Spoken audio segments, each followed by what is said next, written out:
Grab yourselves a coffee, make yourselves comfortable. We're going to go on a ride today. We're going to go into the future. How far in the future? I'm not too sure. You tell me. By the way, how many of you in this room are retailers? Raise your hand. Wow, quite a crew. Okay. My name is Jean-Pierre Lacroix, or JP. I'm president of SLD, not LSD. Just want to make that clarification.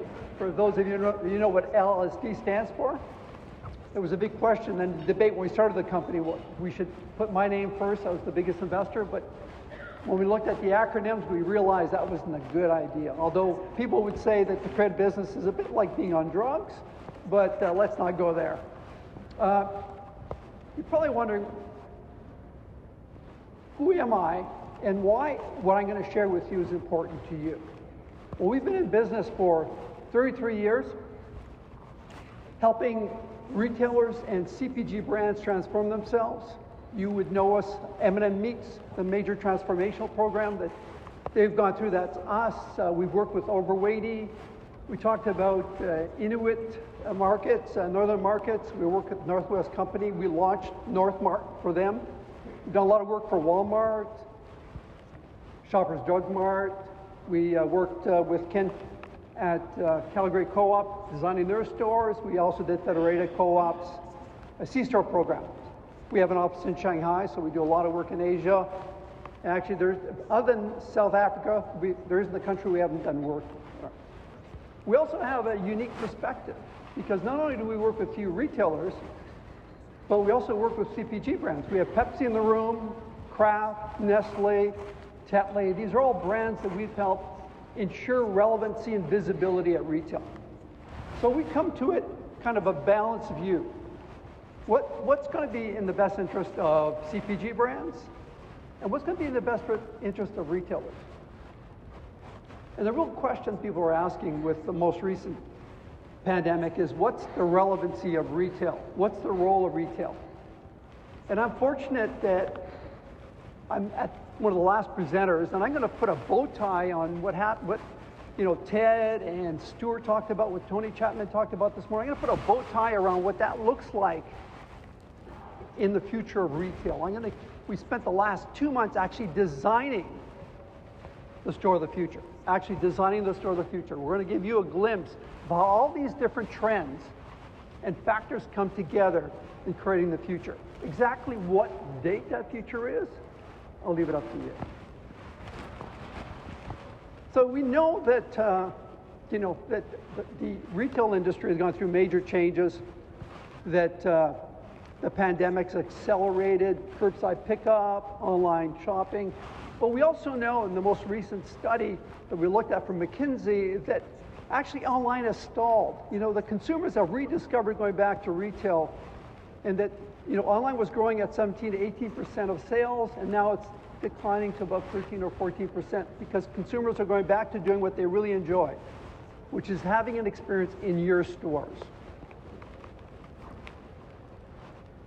The other pain point that we're looking at is the last mile. That a lot of issues faced with home delivery is about the last mile, getting the cost down. And we know that online is still not profitable for a lot of retailers. That's why you want them to pick up your products at the store and not online. Walmart just announced a test in Phoenix where they're going to be delivering from one of their stores their products via drones. And although we say that this may be 5 or 10 years in the future, I love the saying if you look at your rearview mirror, it's closer than it looks or closer than it seems. Really, that's what the future is about. It's going to happen a lot quicker, specifically in key markets. The other thing that came up, and we just finished a large study that you can, if you've got a phone, you can scan the barcode, Physi-digital study that we did last year. We tracked 47 different transformation initiatives in the retail sector, 47, the only study of its kind. We found out that obviously access to skilled laborers and demonstrating an ROI are the two key factors that are inhibiting the future transformation of retail. And so take a look at the study, get some great insights there. So what are the pain points that we see as solving this labor cost? Robotics. You know, I know that Walmart had robots in their stores and they pulled them out. You know, sometimes you're too far ahead of the curve. Doesn't mean the need isn't there.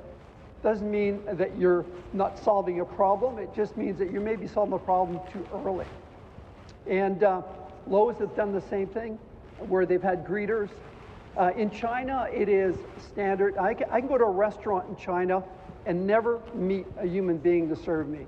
All delivered by robots, ordered by robots, delivered by robots. Every bank that we do in China has a robot greeter. And these greeters are looking more realistic than ever before. So it isn't, will robots have an impact on retail? The question is, when will it be at that critical pivot point where it becomes common benchmark play to have a robot or robotic services? If you look at Sobeys, their delivery, their home delivery, you know, the whole back end of that is robotics. They've reduced the labor costs to their process, and we'll see more and more of this happening in the marketplace. So we've seen the last 2 years major shifts. COVID has really accelerated. The major heroes, we did a study on COVID in 2020, just as COVID was starting, and consumers put a lot of faith and a lot of merit in the retail sector, specifically grocery stores, but also how you treat your employees during the pandemic was really important, and creating that sense of belonging, that sense of community that consumers are looking for. Tony talked about it from a standpoint of humanizing retail. You know, indeed, the pandemic has put us a need to feel a sense of belonging. You know, we know that retail, you know, the most recent studies, retail consumers still want to go to a retail store. You can see here in Canada, it's even higher, 72%. And I would say part of that reason is home delivery in the US is much more advanced than in Canada. Obviously, we're a border country, you know, where most of the cities are on borders, and there's quite geographical distance between our cities, whereas in the US, it's much more centralized, much more condensed. And so access to same-day delivery in the US is common in pretty well every market. Here in Canada, it's a bigger challenge. But as we see the cost of these home delivery reducing, you're going to see a play that putting a challenge a little bit more on driving that need and the value of having a physical store. We also know that you're faced with multiple challenges. We've heard a lot of yesterday's presentations. You know, one of the insights, you know, we get asked by our CPG clients and our retail clients saying, you know, what's happening to the center of the store? It's 80% of our sales, it's 20% of our profits. You know, it's shrinking. We're having trouble.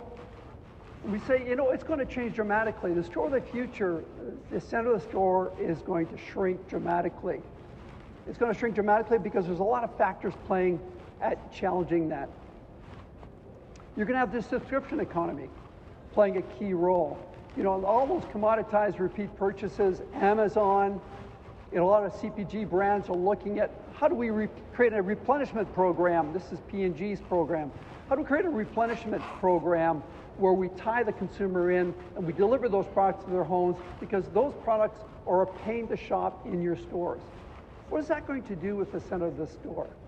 Well, it's going to put a whole new definition to what that role plays. You're going to have multi-ethnicity products playing an important role. You see it in your stores. Consumers are looking, those baby boomers and Gen Zs are looking for a sense of discovery. And they're looking for foods from different countries to experiment with. You're going to see that your center of the store is going to focus on innovative new products. Consumers are coming to your stores to discover, sense of discovery. And they're going to do that because they're going to be looking for what's the newest product that you're delivering. So innovation, product innovation from the CPG brands are going to play an important role at the value and meaning of the center of the store. Other headwinds. Your competitor is no longer the supermarket next to you. It's the restaurant chain, because you are in the food service business. Right? You're in the food, whole meal replacement is a competitor to restaurants, and restaurants are a competitor to you. You've got the e-commerce subscription economy growing. You've got online grocery shopping, the Amazons, the Walmarts, who are building a fairly strong franchise in online shopping. You've got a whole variety of other dynamics that you're faced with that are challenging your bricks and mortar model, right? Bringing demanding a new way of looking at that, of how you bring value to your customers. And what was interesting in the last 2 days' presentations is two things. The statement, the future is already here, but it's not equally distributed. A lot of the innovations we've seen the last two days, from robotics to self-driving cars, they're kind of spotty. People are testing them in different markets, but they're not bringing the whole thing together, right? They're not holistically integrating that with the customer journey as part of that, right? That was one key insight. And the other key insight is that we don't talk about business models. None of the presenters talked about business models. Well, here's the reality. Your business model is going to have to change. Every industry, from banking to fashion retailing to fast food, food service, the supermarkets, the number one issue that they're faced with is our current business model is not working. We need to rethink how we drive value, margin, and profit. And that's going to be the biggest channel for you in this room. It's not about what pictures I buy or what ERP program I leverage. Yeah, those are table stakes, folks. It's how am I going to continue in the future to make a profit when all of these dynamics happening in the marketplace are playing havoc on my current business model. And we're going to show you how you can make money. Consumers will continue to want to shop online. There's no doubt about that. There's a consumer demand. Will it be 50% of your sales? Not in every category. I would say in your commoditized categories, probably. Look at the music business. Look at the book publishing business, right? If it's a pain in the butt to go to the store to buy something because it's too bulky, takes too much room in my car, the odds are they're going to ask for those parts to be delivered to their homes. Consumers are also demanding a lot. They're looking for a sense of discovery.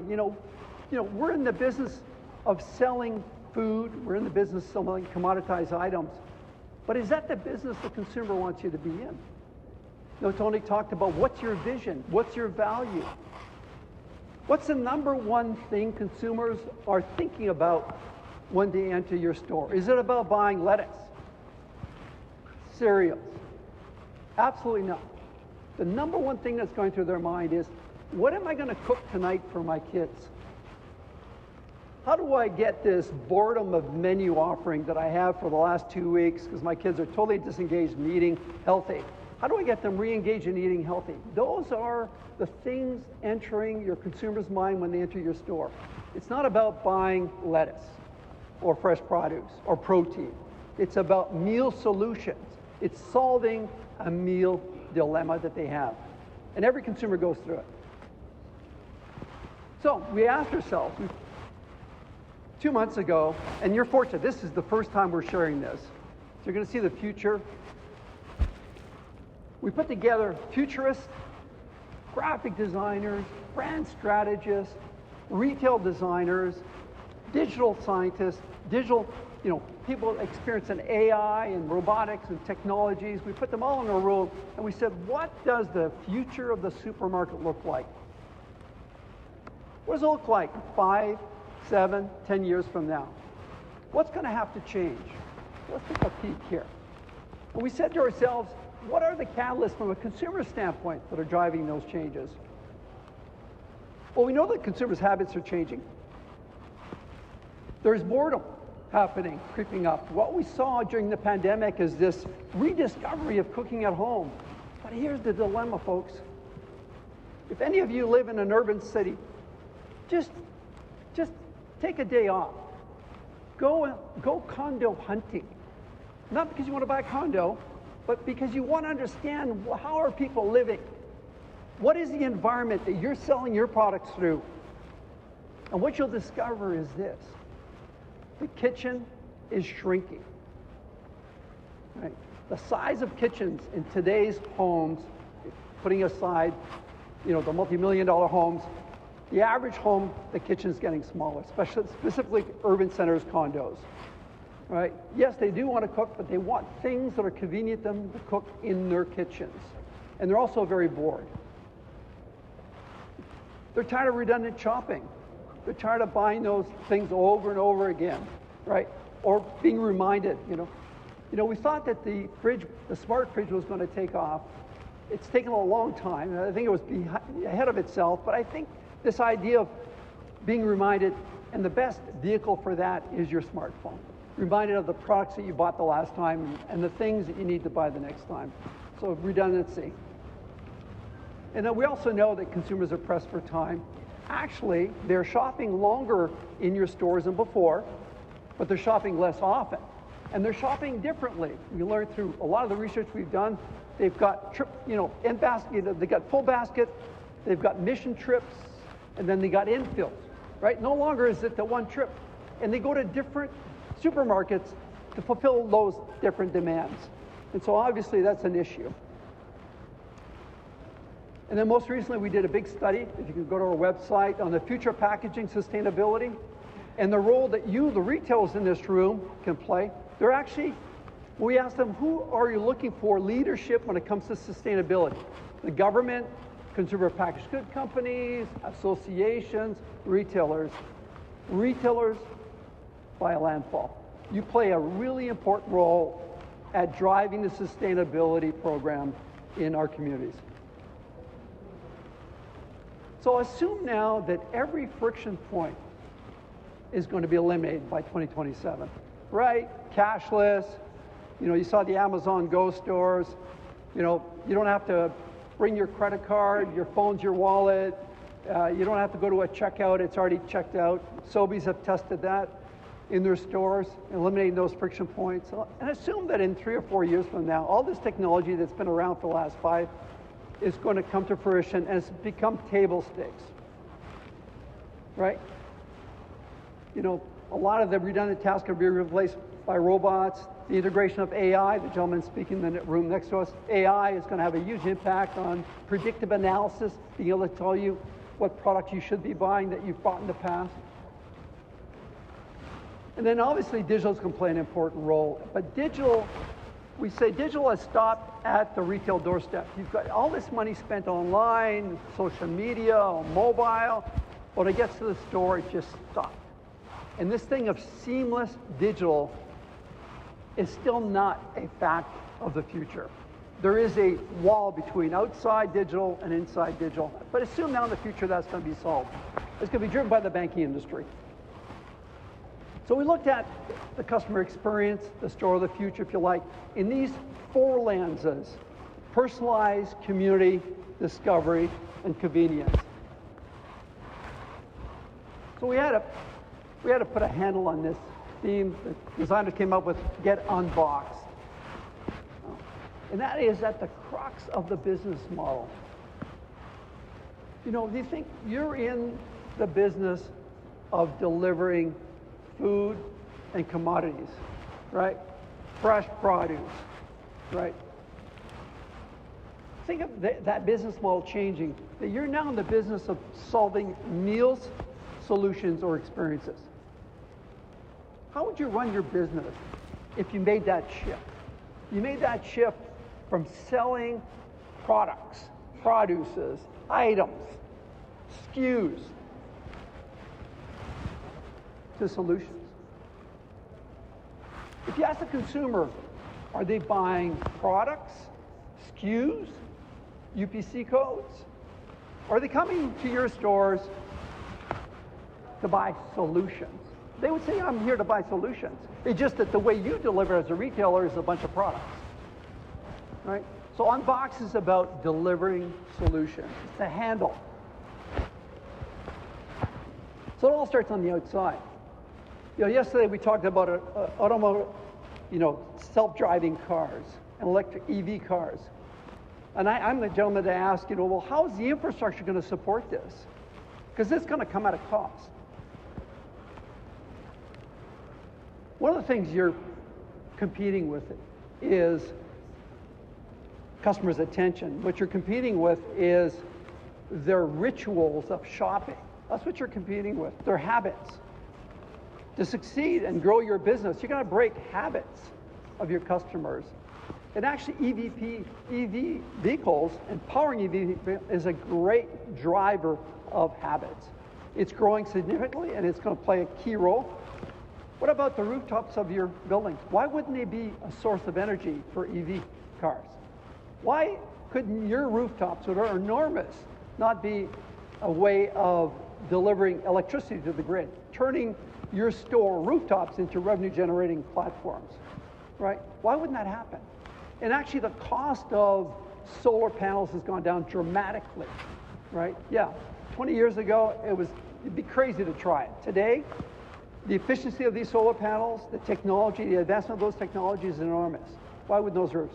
And by the way, if you haven't noticed, it's also an airport, right, for drones.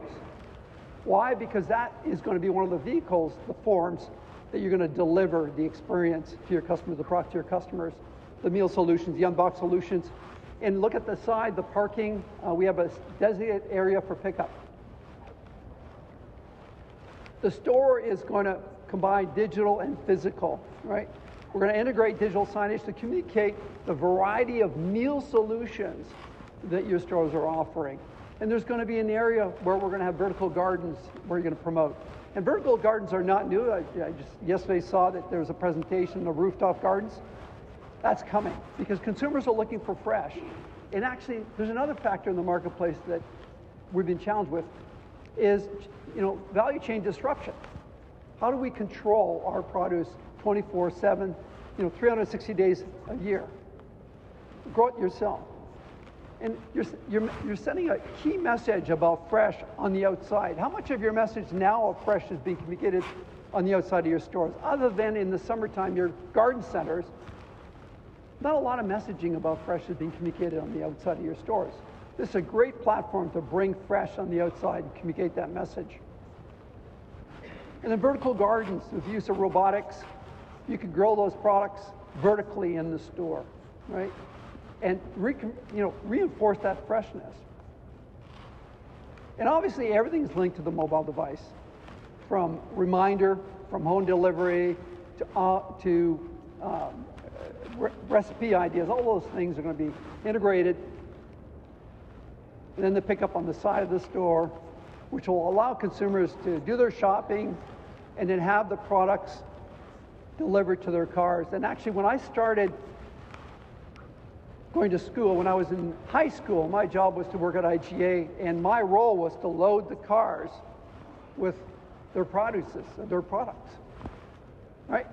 The customers would leave it there. We'd put them in these baskets, the roller baskets. We'd roll them to their car. When the car came up, we'd open their trunks. And that was the common way of delivering groceries to customers. That was part of the customer experience. They expected that. We're coming back to that, but delivered through robotics. The whole store experience is going to change dramatically. You're still going to have produce and commodity items, but they're going to shrink. They're going to be around the perimeter edge of the store. The center of the store is all going to be about meal replacement solutions. Obviously, the carts are going to be smarter. It's going to be integrated with your mobile device. You're not going to be checking out these boxes. In our study, consumers want boxes that they can take products to their home. They're willing to pay for them. Right, it's part of that, building that brand loyalty and repeat purchase to your supermarket. And it's going to be integrated with smart technology, smart cameras that actually do a tally of the purchases the customers are making. And obviously that's going to be tied to the cart. It's going to give them a rolling tag. It's going to send them a reminder of what they bought the last time, what they should be buying again. And smart glasses is going to be part of this augmented reality, virtual reality that we're going to be looking at. All it takes is one key player, Apple, to say, eyeglasses is going to be the future, and within 5 years it will be common that all of us be wearing these smart glasses that will give you digital wayfinding and promotions virtually. Now, obviously, the center of the store is where all the attraction. This is where consumers will try different products, meal solutions. This is where the unboxing happens, where we do the product demonstrations, the theater. Tony talked about theater. And then you're going to have a regional place where local producers can start promoting their wares, a flex area. And the unbox is about changing behavior. It's about filling, we call them unmet consumer need. Customers coming in not to buy produce, or products are coming for meal solutions. We did this whole customer journey mapping and looked at what that means. And here's the unboxed solutions where they can actually order unboxed products, and they're prepared freshly, so commissary style, ghost kitchen format inside your stores. And there's a place here where people can eat it. And also, we talked about creating newness, and so the back of the store is all about creating experiences for brands, introduction of new products. Maybe it's a barbecue season, it's promoting all the barbecue products, creating theater in the stores at the back of the stores. And then as you look around perimeter edge, you'd have digital wayfinding with your phone. Your produce area would still exist, so consumers can either buy it unboxed or items by items, so allowing both behaviors. The bakery, we'd have robotics creating baked goods. We saw yesterday the video of the pizza making machine, self-kiosk. You can see more and more of these self-serve kiosks playing a critical role in your stores, adding theater, but also reducing labor costs. Here we have robotics for the deli and cheese using vertical.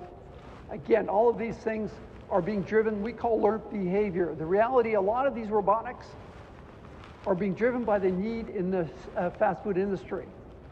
We do a lot of work in the fast food industry, and the key things operators are asking is, how do I reduce my labor costs? Because these kids are not showing up for work, and robotics is definitely one of the solutions. We see more and more of it. We saw yesterday, Stuart was talking about bulk.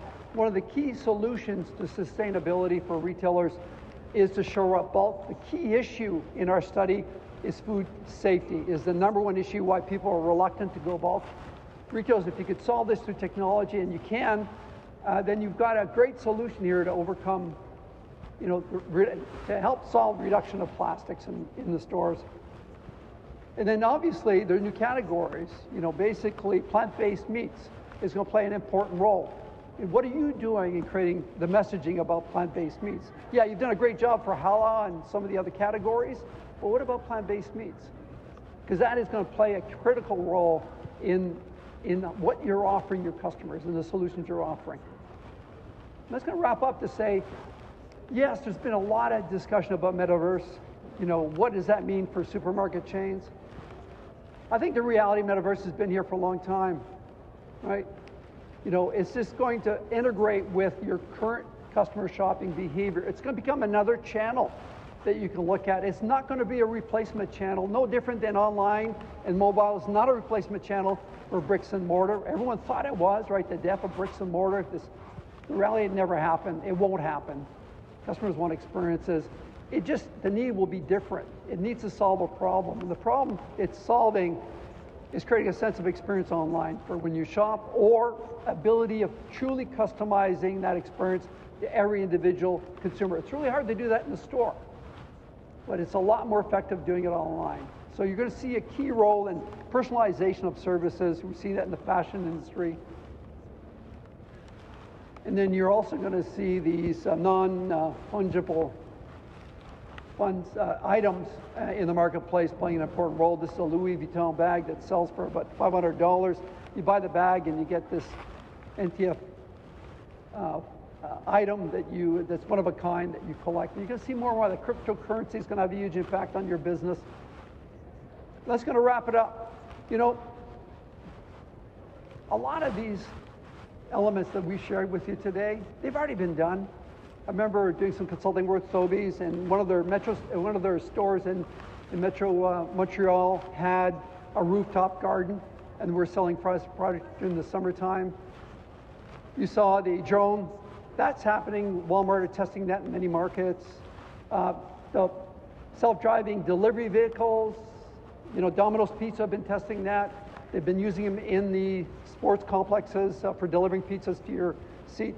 So you can see a lot of these technologies are already out, and we call it learned behavior. If a customer's had an experience with these platforms somewhere else, they're going to expect it from you, because that's going to become the norm, right? So the future is a lot closer than it looks. Now's the time to experiment, look at where are the friction points. How do I leverage some of these thoughts and technologies and ideas to help me differentiate, drive more loyalty to my location versus the guy down the road, and I stay competitive with other emerging categories like the food service industry. That's it. Thank you very much for your time.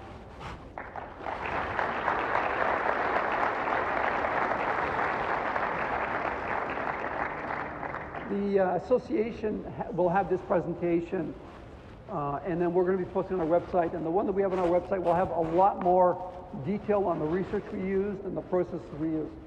Anybody have any questions? How crazy is this, folks? Raise your hand if you think this is really, really crazy. No one? Oh, one and two.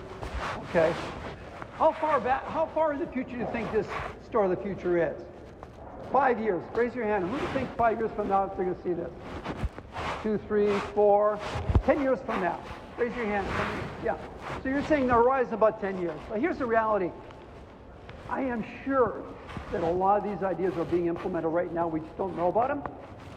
So, great way is to pay attention to and do also research on who is doing innovation in your category, because you'll see a lot of these ideas pop up.